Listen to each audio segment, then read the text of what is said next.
Hey, this is Danny Zacharias from Acadia Divinity College, and we're here at Religion Soup 2013, and I'm here with the special guest. We have a few special guests, but you're the special one because you spoke twice. You spoke last night at St. Mary's University, and you just finished here on Saturday here talking about the problem of evil and suffering, and this is a perpetual issue on the minds of anyone.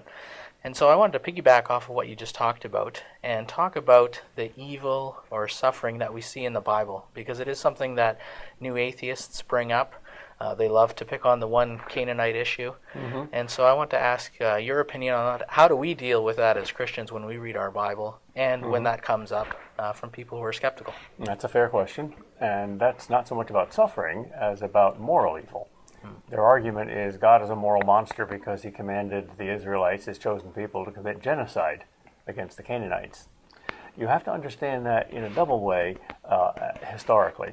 First of all, this is a primitive time. God is not giving his chosen people all moral lessons at once. So he's teaching them justice first, and later he'll specialize in compassion. Like little kids play justice games.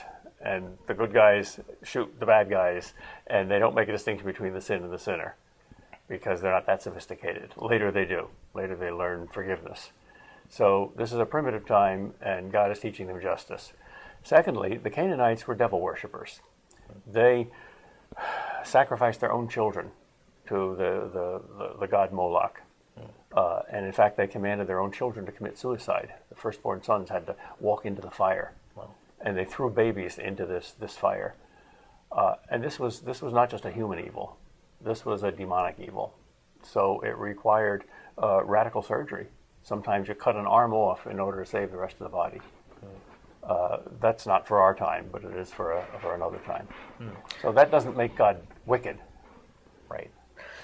We tend to read that, though. Some people who are skeptical or questioning the whole war issue or what God does, and we do, in fact, see it as evil. In other words, he is doing evil to others, or he's giving suffering, providing suffering, or however we want to say it, to others. Well, then it's not just the Canaanite issue. Then it's Noah's flood, it's Sodom and Gomorrah, it's divine vengeance. And this is how justice works. Justice doesn't spare. Mercy does. So the great question is, how can God be both just and merciful at the same time? And so how do you answer that? Jesus Christ. We get the mercy, he gets the justice.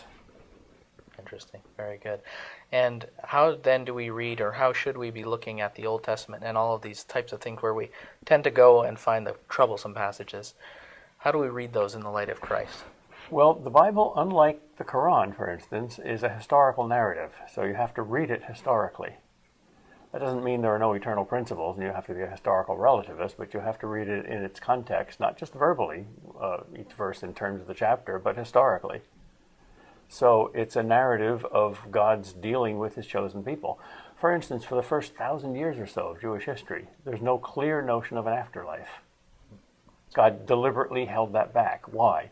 Well, for educational purposes, for psychological purposes. He wanted a pure motivation. You must be holy because I, the Lord your God, am holy. And once that point was there, then the heavenly rewards could come in without being bribes. So you've got to see a kind of a divine psychological strategy throughout history. Excellent. Well, thanks very much for talking with me about this, and we thank you for coming to Nova Scotia and speak with us. It's been really great listening to you. It's a privilege. Thank God. Thanks.